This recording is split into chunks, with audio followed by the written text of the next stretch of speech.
রহমতুল্লাহ আলাইহির অন্যতম খলিফা ছিলেন। উনি এই মসজিদে তশরিফ নিয়ে আসছেন অনেকবার।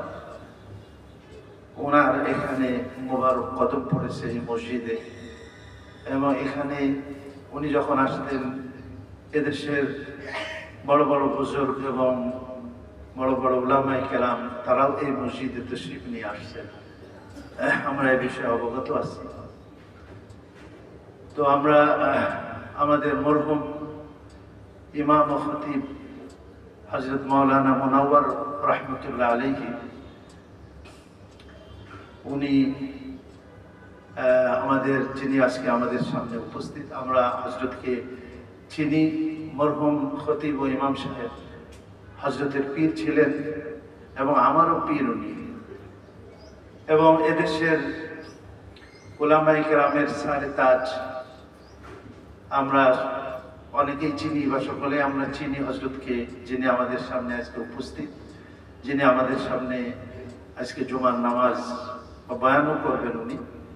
আর যদি হুজুরের শরীরে কুলায় আমরা দরখাস্ত রেখেছি নামাজও পড়ানোর জন্য। তো হযরত মাওলানা আবরারুল হক সাহেব রহমতুল্লাহ আলাইহির অন্যতম খলিফা হযরত আল্লামা মাহমুদুল হাসান দামাত বারাকাতুহুল আলিয়া, যিনি এদেশে যে দাওয়াতুল হক নামে যে সুন্নাতকে জিন্দা করার জন্য যে উলামায়ে কেরামের সমন্বয়ে সংগঠিত একটা জামাত, এই জামাতের উনি এদেশের আমিরুল উমারা, সম্মানিত আমির। আমাদের কওমি মাদ্রাসার শিক্ষা বোর্ড আছে, কওমি মাদ্রাসা শিক্ষা বোর্ড, এবং হায়াতুল উলিয়া বলে আরেকটাও দাওরা হাদিসের, সারা দেশের যে যত দাওরা হাদিস মাদ্রাসা আছে তার সমন্বয়ে গঠিত বোর্ড আছে। এই বোর্ডের সম্মানিত চেয়ারম্যান এবং যাত্রাবাড়ি জামিয়া ইসলামিয়া মাদানিয়া এই মাদ্রাসার সম্মানিত মুহতামিম, তো উনি আজকে আমাদের সামনে তশরিফ নিয়ে আসছেন। এটা নতুন না, যা ওনার পরিচয়, সূর্যের পরিচয় যদি এভাবে আমরা দিই তাহলে তো এটা আসলে হয় না। সূর্য যখন ওঠে তো সবাই চেনে।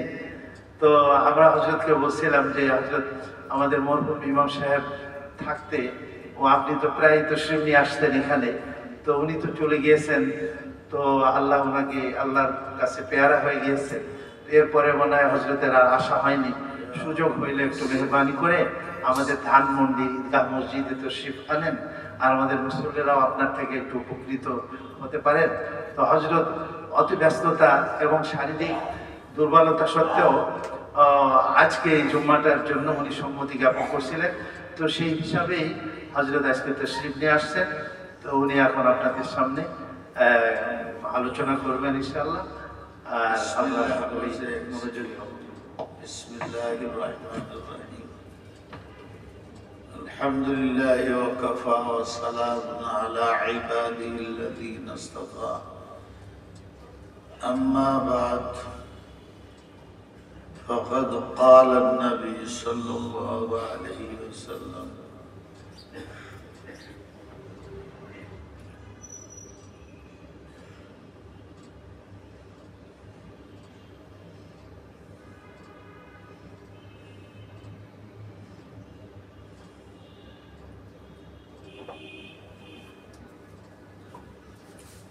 قال النبي صلى الله عليه وسلم: كن في الدنيا كأنك غريب أو عابر سبيل. وكان ابن عمر رضي الله تعالى عنه يقول: إذا أصبحت فلا تنتظر المساء، وإذا أمسيت فلا تنتظر الصباح. خذ من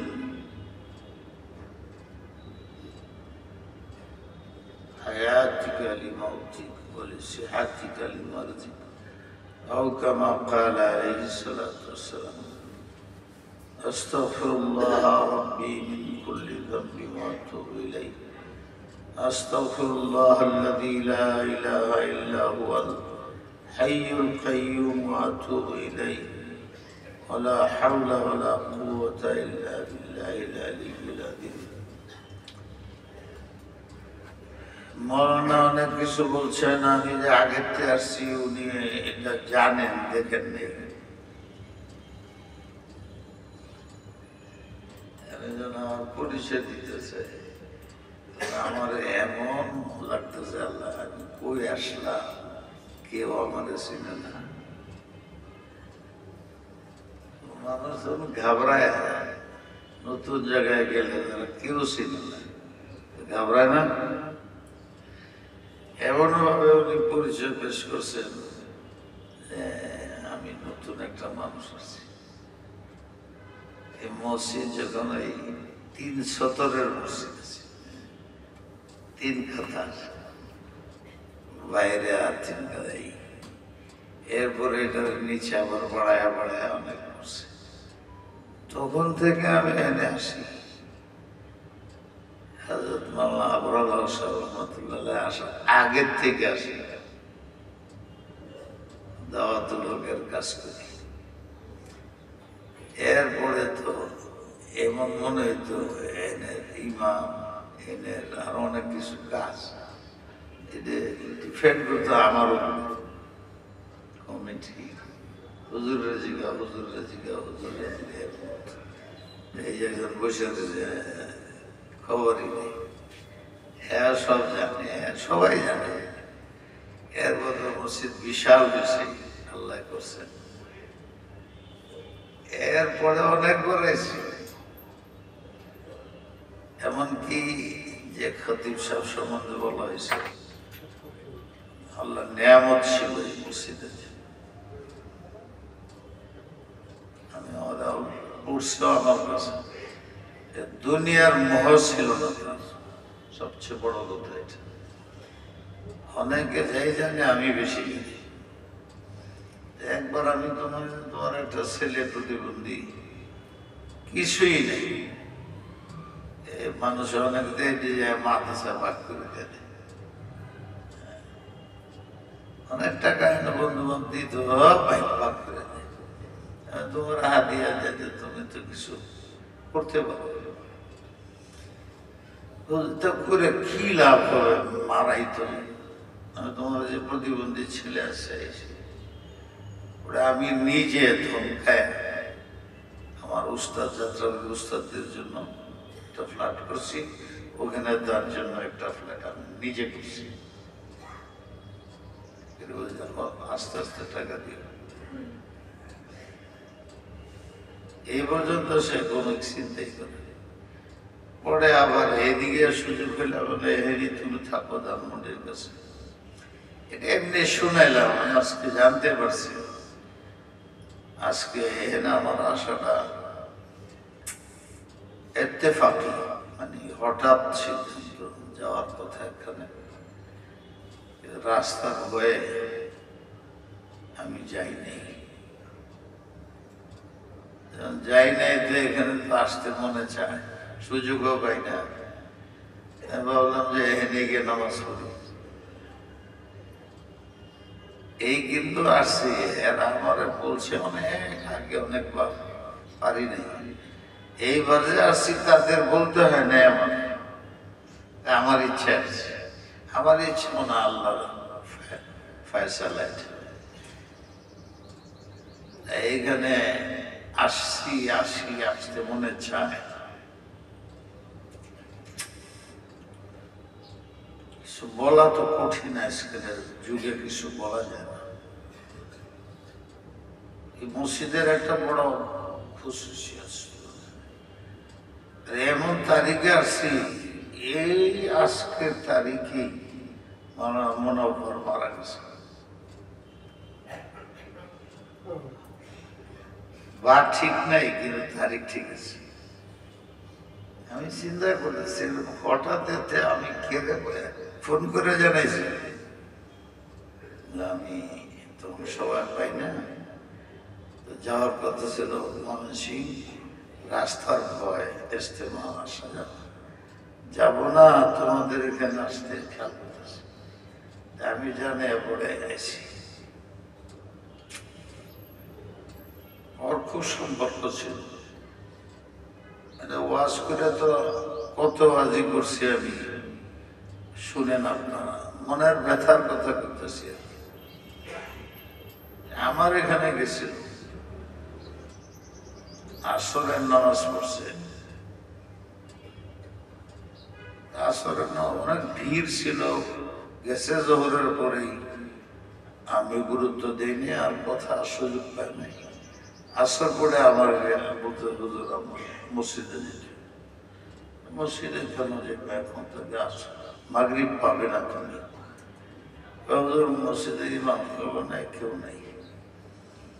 আমি যাই বলো তুমি আগে চলে যেতে, এখনকার তো মসজিদে জামাত পাবে বলে আমার মনে হয় না, রাস্তা খালি আছে, চলে আসছে। এই ছিল তার জীবনে আমার সাথে শেষ কথা।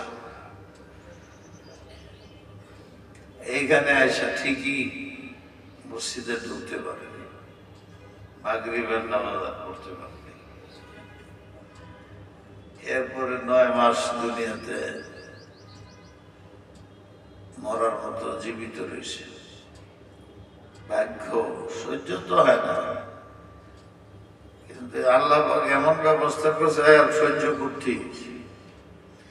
শেষ কথা আমার সাথে, পরে আর জীবনের 9 মাস কথা বলতে পারে, আমাদের স্যার কিছু বুঝতেও না। শেষ কথা আমার সাথে বলছে, কথাটা হইল হুজুর আমার নামাজ পড়াইছিল, এবং নামাজ পাবে না, নামাজ যেতে হবে, নামাজ পড়াইতে হবে, কারণ আর ইমাম সাহেব নেই। আয়েশা তো আর ঢুকতে পারে, আপনারা আমার চেয়ে বেশি মহব্বত করতেন। সবচেয়ে তার যে বৈশিষ্ট্য ছিল, যেটা আমি গর্বের সাথে যেখানে যেখানে যাই কিছু মসজিদের কথা বলি, যেগুলো আমি মনে করি যে হাসপাস সুন্নাহ, সুন্নতের উপরে যে কোনো ভাবে থাকে, বুজুর্গদের বরকতের কারণে, সেই সমস্ত মসজিদের একটা অন্যতম দাওয়াতুল হকের কমিটির এলাকার মানুষের সহযোগিতায় ওই অন্যতম একটি মসজিদ হইল এই আপনাদের এই মসজিদ, ঈদগাহ মসজিদ। আশেপাশেও গেলে মনে অশান্তি থাকে। এতটি মানুষ বসে রয়েছে, এখন পর্যন্ত টেলিফোনের আওয়াজ শুনি না।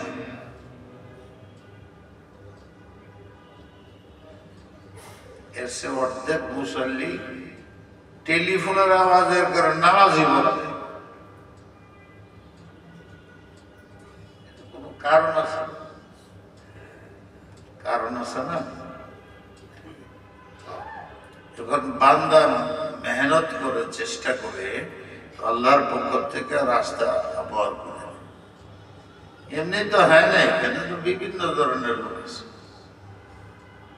এখনো তো টেলিফোনের আওয়াজ শুনিনি। 200-100 মুসল্লি মসজিদের মধ্যে, আওয়াজ, নামাজ পড়া যায়। অনেকের মনের মধ্যে থাকে, এই যে আমি বসলাম, সালাম দিলাম না, খুতবার সময় সালাম দেই না, দেওয়া যায়, কিন্তু আগে মশলা জানতে হবে, মশলা মোতাবেক কথা বলতে হবে, মশলা জানতে হবে, মশলা মোতাবেক আমল করতে হবে। জানলেও হবে, না জানলেও হবে না, জানতে হবে। আর জানলেও হবে না যদি আমার জানা, যেটা আমি জানি, আমার আমলটা এরকম না।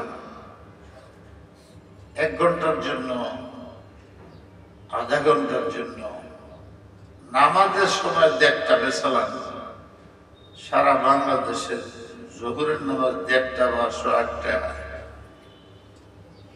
জানাই আছে সবাই।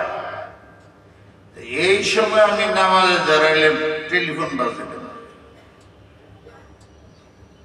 1টা থেকে 1:30, 1:30 থেকে 1:45 পর্যন্ত টেলিফোনটা বন্ধ রাখা যায় না। মন্ত্রীর অফিসে যখন বসেন তখন টেলিফোন বাইরে থেকে বন্ধ রাখেন, আর বাইরে গেলে তাড়াতাড়ি বাইরে যাবে, চাকরি যাবে। আপনার টেলিফোন বাজে উঠলে আপনি খুব কষ্ট পান, এটাও জানিয়েছে। চায় না কেউ, অনেক সময় ভুলে হঠাৎ হয়ে যায়। বাকিরা যে বই হাল্লা শুরু করে ওইটার সে খারাপ। এই ভয়ে একবার টেলিফোন বাজে গেলে এর নামাজও বাদ, নামাজের সালামের করে না জানি কি করে। ঠিক না ঠিক? এটি আমি বললাম যে হালাত এই আমাদের দেশে। মশলা কি? মশলা জানার চেষ্টা করা হয়। আর এখন আহলুল্লাহ মশলা, এটা মশলা খালি বিগড়ে যাইতেছে। মুফতি আসল হয়ে গেছে ফেসবুক। আমার একটা কথা আপনারা হয়তো জানেন, আমি কিন্তু কথা বলতে থাকি, কঠিন কথা বলি। কে কি বলবে এগুলো খেয়াল আমার মতো মানুষের জন্য করা ঠিক না, আমার বলতেই হবে। এটা তো তৈরি করা জায়গা, আমার মুরব্বীদের তৈরি করা জায়গা। যারা এলাকায় নতুন আছেন তারা এখানে মসজিদের ভাবসাব দেখলেই ঠিক হয়ে যায় মানুষ। এটা বলার জিনিস ছিল না, আমি বললাম। এখন পর্যন্ত টেলিফোনের রিং পায় না, হওয়ার সম্ভাবনা থাকলে বন্ধ করে বসে। সালাম দেওয়া নিষেধ হইল কেন? হাদিসে আছে বেশি বেশি সালাম করো। মাঝে সালাম করুক করুক, ঠিক হোক না, হাত বাড়ায় দেয়। হাত বাড়ায় যে কি করে হয়ে যাবে? হাত বাড়াকে হুজুর কেমন আছে, এই যে হাত বাড়াইছেন কেন? মশলা জানবেন না? হাত কেন বাড়ায়? আপনি মুসাফা করবেন, মুসাফা কি এটা আপনি জানবেন না? যে কোনো সময় মুসাফা করবেন, মনে করেন আমি আইছি, আমি যদি বাইর করি বা নামাজ দিতে আসি, একজনের দেখলে এই বড় হুজুর হয়েছে, হ্যাঁ মুসাফা করতেছে, আমি ভালো ভালো থাকেন ভালো থাকেন। ফার্সে যে নামাজ পড়তেছে সুযোগ কেটা তারে নামাজ পড়েই হোক, আগে হুজুরকে মুসাফা করে। জোরে সালাম দিলে এ যারা নামাজ পড়তে যায় না ওখান খারিজ কেন? নামাজ পড়তেছে মানুষ, ওয়াজের দাম বেশি না নামাজের দাম বেশি? ওয়াজ তো করাইয়া মানুষকে নামাজে দাঁড়া করার জন্য। নামাজের মধ্যে এই যে এলান করছে একটা, আর সুন্নতের নিয়ত করলেন। আজকে বলো কেন মুসাল্লিদেরকে তৈরি করো, এতটা টাইম থেকে কথা হবে। তারাও পড়লে বারিন্দার মধ্যে নামাজ। আমাদের যাত্রাবাড়ির ছেলেরা, আমি হজের সময় চলে যাই, ছাত্রা একটা পড়ছে দিছে, হুজুর বুখারী শরীফ পড়ানি তো আপনার ফরজ, আপনি 1-1.5 মাস 1 মাস 15-20 দিন পড়ান না, চলে যান নফল হজ করার লাগে। ফুতুয়া দেন, আপনি অত বড় বুজুর্গ হয়ে গেছেন, আমরা সবক নষ্ট করিয়া ফরজ বাদ দিয়া আপনি চলে যান নফল আদায় করার জন্য। প্রশ্নটা করা দরকার ছিল, না এলে আমি জবটা দিতাম না, যেটা আজকে আপনাদের দিতেছি। এখন শোনো, মানুষ অফিসে যায়, রাস্তাতে গাড়ি দেয়, মাঝে মাঝে ডাইনে বামে মনে না চাইলেও যেতে হয়। যে তেল ভরে টাকা দেয়, দাঁড়ায় থাকে, তেল তুল ভরে আবার অফিসে যায়। যদি তুমি বলো অফিসে যান, ডান দিকে বাম দিকে দাঁড়ায় রয়েছে, তাহলে আমার অফিসে যাওয়া হবে না, পেট্রোল ভরতে হবে, তাইলে অফিসে যাওয়া। আমি তোমাদের যে পড়াই হাদিস, আমার তো ক্ষমতার বাইরে, এটা তো আল্লাহর ওহী, বুঝি না। ওখানে গিয়ে পেট্রোল ভরে পরে আসে তোমরা, সেই পেট্রোলের গাড়ি দিয়ে আসে তোমরা পড়াই। বুঝেন নাই কথা? এই যে বয়ানটা, এটা কিন্তু পেট্রোল ভরা। মুসাল্লিয়ানে কেরামে অনেকে মশলা জানে না, তাদের জানানো 10-15 মিনিট, আর যারা জানে, জানার পরেও গুরুত্ব নাই, তাদের একটু উদ্বুদ্ধ করা। আর মশলা একবার বারবার বলে হাদিসে আছে, তাদারুসু ইলমিন সাআতান খায়রুম মিন ইবাদাতি 40 সানা। একটা মশলার আলোচনা সাআতান কালিলান, সামান্য সময় মশলার আলোচনা করা। এই মশলা তো ইবাদতের জন্য, বাংলা ভাষায় বলতেছি 40 বছর মকবুল ইবাদতের চেয়ে সব বেশি। কেন? হযরত থানভী রাহমাতুল্লাহ আলাইহি বয়ান করতেছিলেন যে মুসাফির হইলে ফরজের মধ্যে মেসালাত যোহর, আসর, এশা, এটা তো কসর হয়, মাগরিবের কসর নাই, ভেতরের কসর নেই, নফলের মধ্যে কসর নেই, সুন্নতে কসর নেই, ফজরেও কসর নেই। এক বুড়া 70 বছর দাঁড়ায় বলছেন, মৌলভী তু ক্যা कहता है? मैं तो 40 साल से कसर करके आ रहा हूँ, मगरिब में 1.5 रकात पढ़ा करता हूँ। मेरी नमाज तो हो जाती है। 40 বছর ধরে আমি বেতর করি, কসর করি, ফজরে 1 রাকাত পড়ি। এতদিন পরে তুমি কি মাসলা লে? মেরি নামাজ তো হো গই। তুমি তো হয় না, আমারটি তো হয়ে গেছে। এখন বুঝেন, 40 বছর ধরে সফরে গেলে মাগরিবের নামাজ 1.5 রাকাত পড়ে, ভেতরের নামাজ 1.5 রাকাত পড়ে, ফজরের নামাজ 1 রাকাত পড়ে। আপনারা বলেন নামাজ হয়েছে? তা 40 বছরের নামাজ হয়েছে কেন? সফরের মশলাটা তার জানা নাই, কেউ জিগায় নাই, সে অনুমান করছে, কেয়াস করছে। সফরে গেলে যেন অর্ধেক করতে হয়, তো মাগরিবে অর্ধেক, তার আকল ফেলাইছে। সব জায়গায় আকল চলে না, সব জায়গায় আকল চলে না। সব জায়গায় যদি আকল হইতো, নবীরও দরকার হইতো না, এই কোরআন হাদিসেরও দরকার হইতো না। আকল তো দিছে আল্লাহ।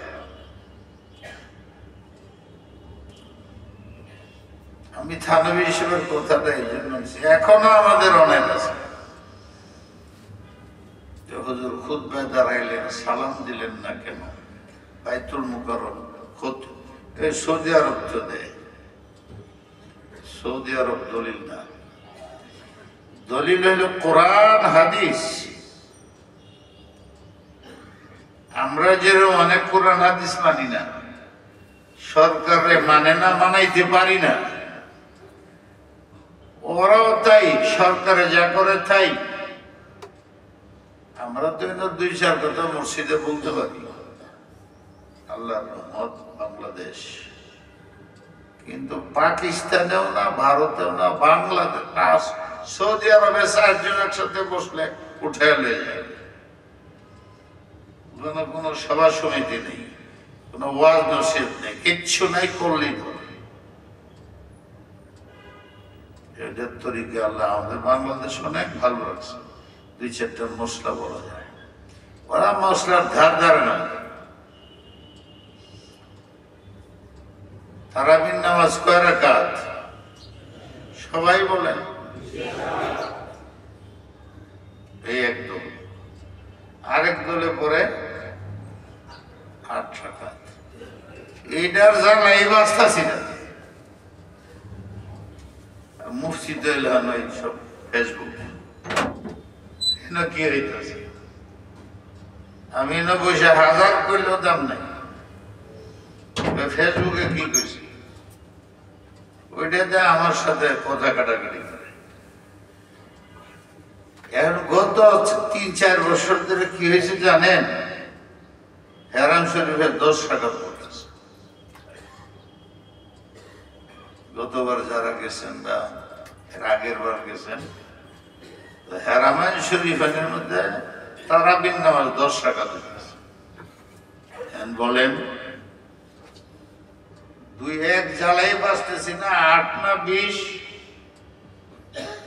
এখন শুরু হয়েছে 10। 2-4 বছর গেলে এরাই দলিল দেয়, বাংলাদেশে বলবে 10। দলিলের অভাব নাই। চুরি করে হের কাছেও দলিল আছে, চুরের ধরে হের কাছেও দলিল আছে। কেরা চুরি করল? উমর ফারুকের যুগে এই ঘটনা করছে। বলে আমি না খায়া মরি, আপনার রাষ্ট্রপতি হেও আমার খবর রাখেন না। আমার ছেলে মেয়ে না খায়া মরে যেতেছে। বিপদে পড়লে কুকুরের গোশত খাওয়া যায় জানেন না? কহ তো চুরিতে আছে কম। উনি চুরির জন্য দলিল পেশ করে দিছে। উমর ফারুক জানে, হ্যাঁ আমরার মতো না। উমর ফারুক বলে আর হাত কাটিস না। দায়ী আমি প্রত্যেকের খেয়াল রাখলাম না কেন? আমি খলিফা হইয়া আমার রাষ্ট্রের মধ্যে অভাবে চুরি করতে হয়, আমার হাতটা কেটে দিই। না চোরের কাছে দলিল আছে, চোরের ধরতেছে এর কাছে দলিল আছে। দলিল দিয়ে কোনোদিন আপনার মনকে শান্ত করতে পারবে না। শান্ত করার তরিকা একটাই, আল্লাহর জিকির করেন, দিল পরিষ্কার হবে, তখন আপনার মনে আসবে এই মশলার অভিজ্ঞ কে, তার কাছে এদিকে কান এদিকে কান, আপনি অস্থির হবে। ফেসবুক তো এখন মানুষের অস্থিরের সবচেয়ে বড় কারণ হয়েছে, ধর্মীয় কুন্দলের সবচেয়ে বড় কারণ হয়েছে। ছেলে ফেলেরা চরিত্র নষ্ট হইতেছে, সব হইতেছে, কিন্তু মা বাপের খবর নেই। আমি বললাম এই কথাটা যে ঠিক এই হচ্ছে, কোথায় 20 সেটা নেমে এসে 10-এ, 8-এ নেমে এসে 10-এ। আর কিছুদিন পরে বললো 4 টাকা তুললি, পরে বললো আর পরান যাবো না, লাগবে না। তাই কোন দেশ দলিল না, কোন দেশ, কোন ব্যক্তি দলিল না। ব্যক্তি দলিল হইলে তো আল্লাহ রাসূল ব্যক্তিত্ব, উনি দলিল। উনি সাহাবাদের কথা বলে গেছেন, উনি দলিল। আইম্মায়ে মুজতাহিদিনের কথা বলে গেছেন, তারা দলিল।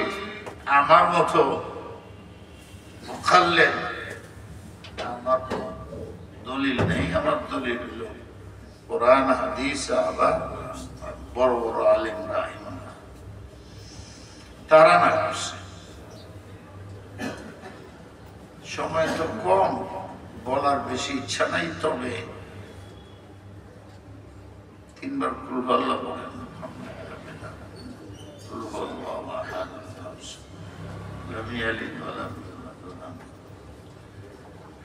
قل هو الله أحد الله الصمد لم يلد ولم يولد قل هو الله أحد। এই মসজিদটাকে আলা হাসবি সুন্নাহ চালানোর লিখে এই দেশের বহু বুজুর্গানে দিনের চেষ্টা আছে, বহু চেষ্টা আছে। এর নামটা ভুলে যেতে চেয়ারম্যান সাহেব ছিলেন, হযরত হাত 2 গেলে আমার হঠাৎ পায়ে পড়েছে, হুজুর তো দুনিয়াতে গেলেন না। আমি চাই আপনি এখানে বারবার আসবেন, হুজুরের এই মুহিমটা যেন চালু থাকে। তখন আমি আসছি, প্রায় সপ্তাহে সপ্তাহে আসছি। এর দাওয়াত লোকের ইস্তেমা না হইলো 20-40টা করছে মসজিদের। এখন আমাদের দায়িত্ব হলো যে এত কষ্ট,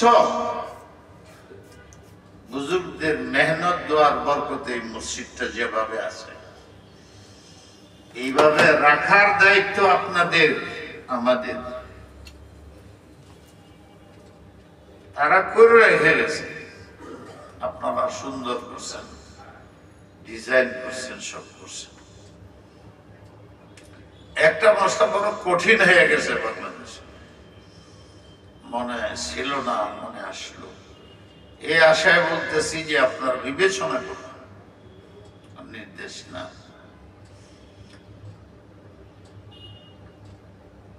মহিলারা মসজিদে আসা না আসার ব্যাপারটা আর কিছু না হোক, সারা দেশে সব মসজিদে মসজিদ বানানোর আগে মেয়েদের আসার ব্যবস্থা করতেছে। কিন্তু আপনি তো 40 বছর বয়স হয়েছে, 20 বছর হয়েছে, 50-60 বছর হয়েছে, তো আগে এটি ছিল এই দেশে? বলেন যে হ্যাঁ ছিল, ছিল। তো হাফিজি হুজুর ভুল করে গেছেন, আজিজুল হক সাহেব ভুল করে গেছেন, তবলিগের মার্কাজে ভুল করছে। বাংলাদেশের এখনো 100 মাদ্রাসা, এরা সব ভুল করতেছে। উমর ফারুক আদেশ করছেন, ভুল করছে। হযরত আয়েশা সিদ্দিকা নিষেধ করছেন, ভুল করছে। বাংলাদেশে মাদ্রাসা আছে না? এরকম বড় মসজিদ মাদ্রাসা নাই? এরা সব ভুল করতেছে। আপনারা যদি এটা করতে চান, আমি বলে দিই হাদিস, 4-5 জন আলেমরে আইনা তারপরে হাদিসটি শর্ত অনুযায়ী করেন।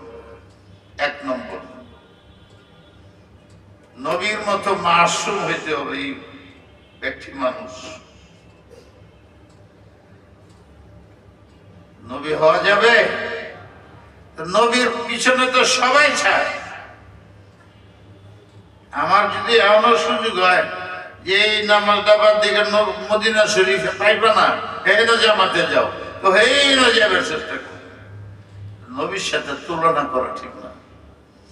ঢুকছি, ঢুকলেই কারাদানি কইছে, এই নবীর সাথে তুলনা করে কথা কই।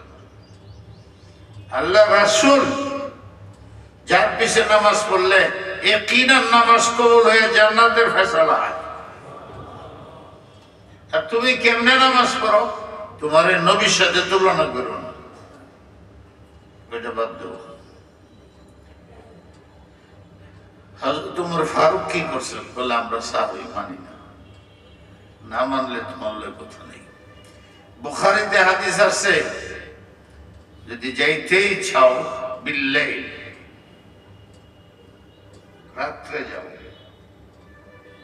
বুখারী হাদিস, রাত্রে গেলে জুমা রাত্রে পড়া হয়। এই কয়েদ হুজুর কেন লাগাইলেন? না করতার নবী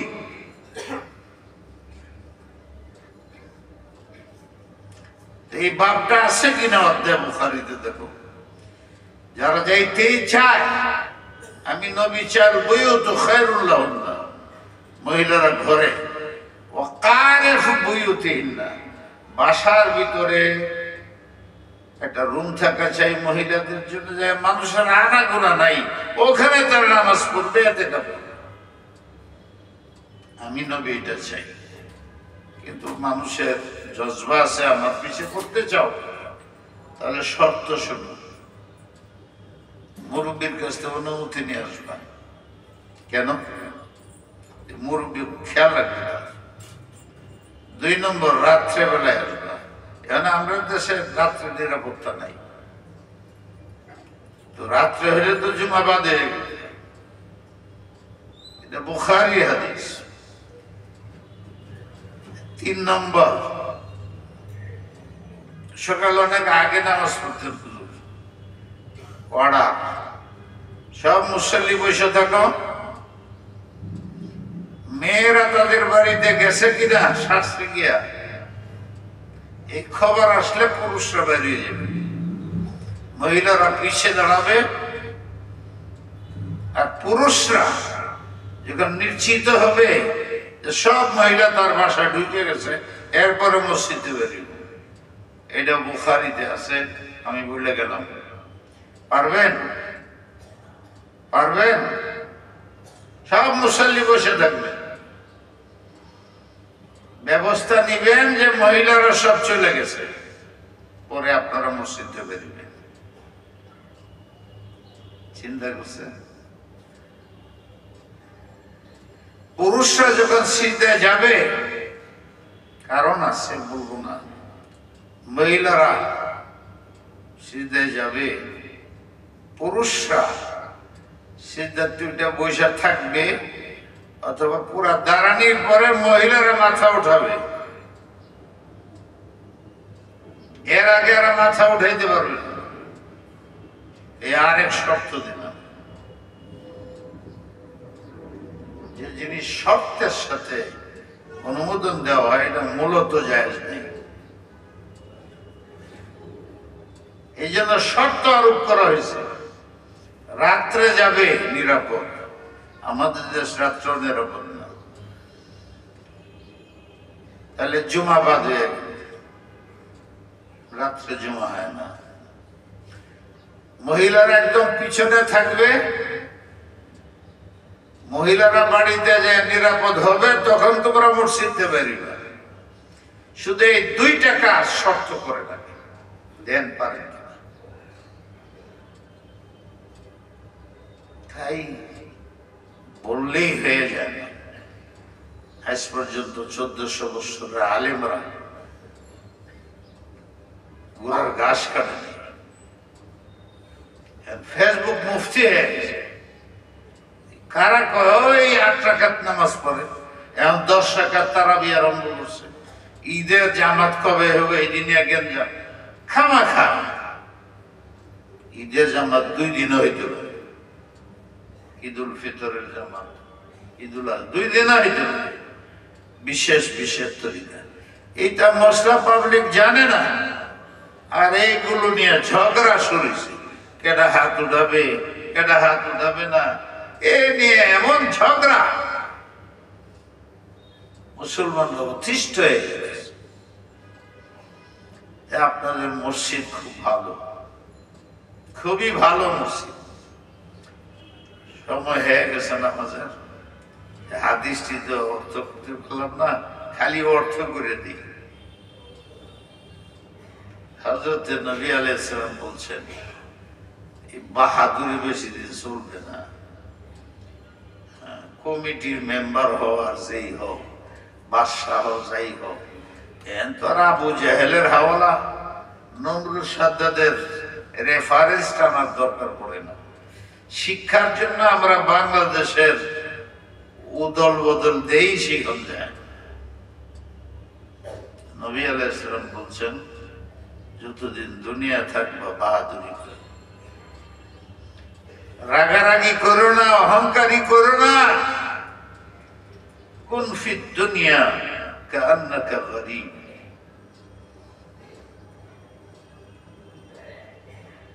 ঢাকা থেকে আমেরিকা সফর করতে যাও না, ব্যবসা বাণিজ্যের সফরে যাও না, বস্তা বানায় সব লয়ে যাও তা সফরে, যা সফরের প্রয়োজন ওই হাতে করে নিয়ে যাও।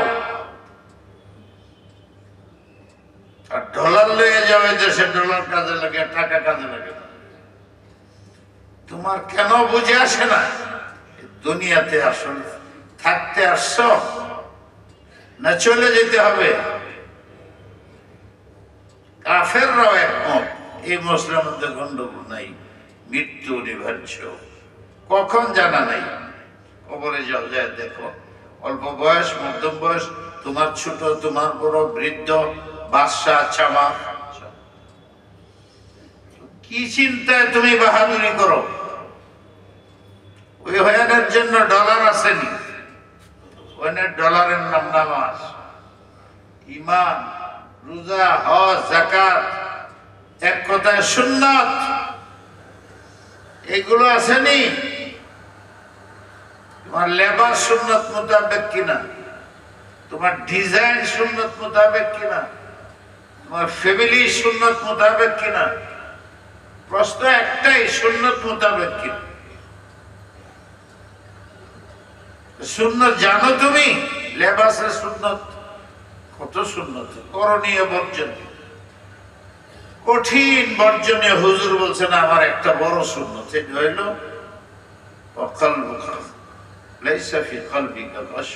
হিংসা থাকবে না। একজন মুসলিম আর একজন মুসলিমের কল্যাণ করবে বিদায়, অকল্যাণের চিন্তাও করতে পারবে। তোমার ইশার থাকতে হবে।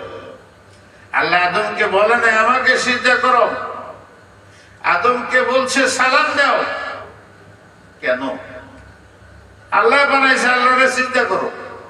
আল্লাহ বলে আমার সিজদাগিরি ইশার করলাম, ত্যাগ করে দিলাম। তোমরা মানুষের জন্য তোমরা দুনিয়াতে হিংসা না করিয়া সালাম দেওয়া, একজন আরেকজনকে ভালোবাসো, তাহলে শান্তিতে নিরাপদে থাকবে। যেন আমি আল্লাহ আমার হক ছেড়ে দিছি, উচিত ছিল আদমকে বলে আমার সিজদা করো, বাদ দিছি। তোমাদের জন্য আমি স্যাক্রিফাইস করছি, যাও তোমরা সালাম দেয়া, বুক মিলাইছ। দুনিয়ার জীবনে শান্তির একটাই রাস্তা, একজন আরেকজনের সাথে হিংসা করবা না।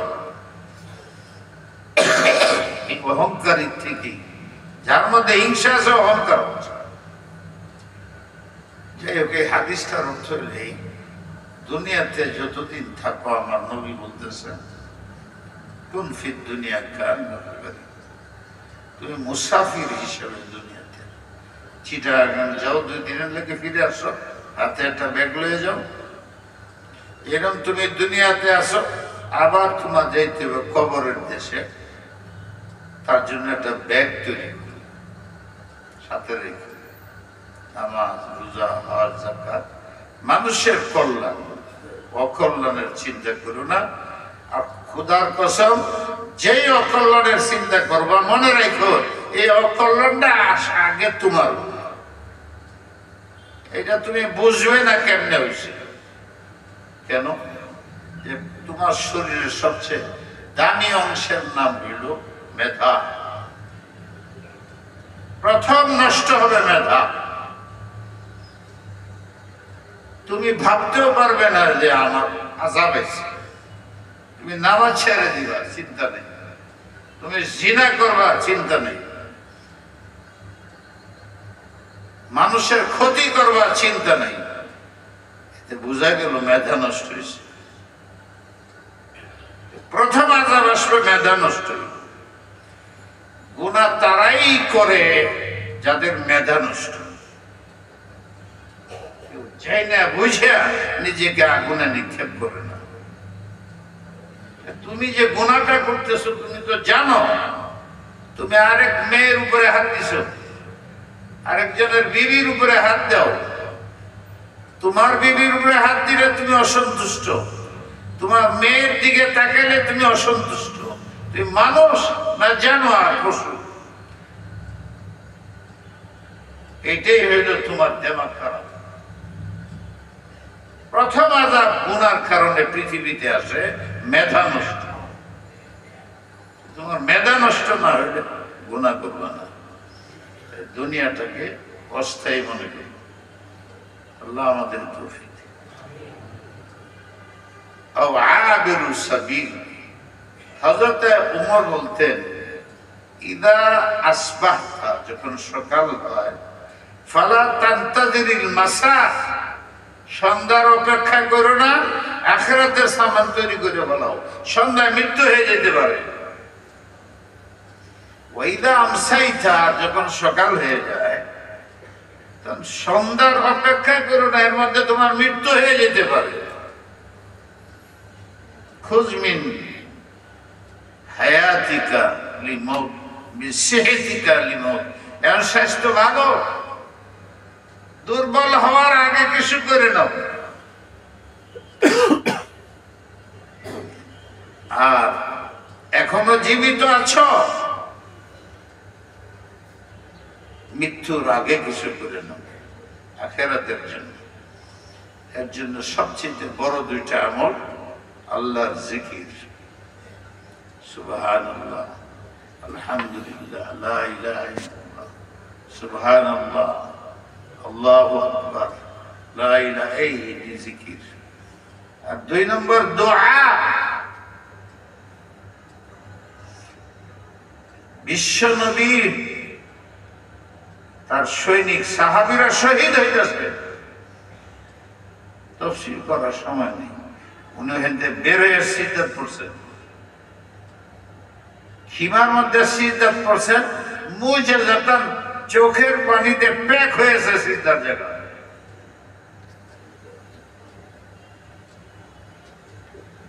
হাত উঠেছে আল্লাহর কাছে, ইনতাহলিকা হাযিহিল ইসাবা লাম তু'বাদ ফি জাযীরাতিল আরব। আল্লাহ আজকে যদি বদরিরা ধ্বংস হয়, পৃথিবীতে আর নামাজ কেউ পড়বে না, ইবাদত ইসলাম থাকবে না। এটা সিজদাত করে কাঁদতেছেন, চোখের পানি দিয়ে প্যাক হয়ে গেছে,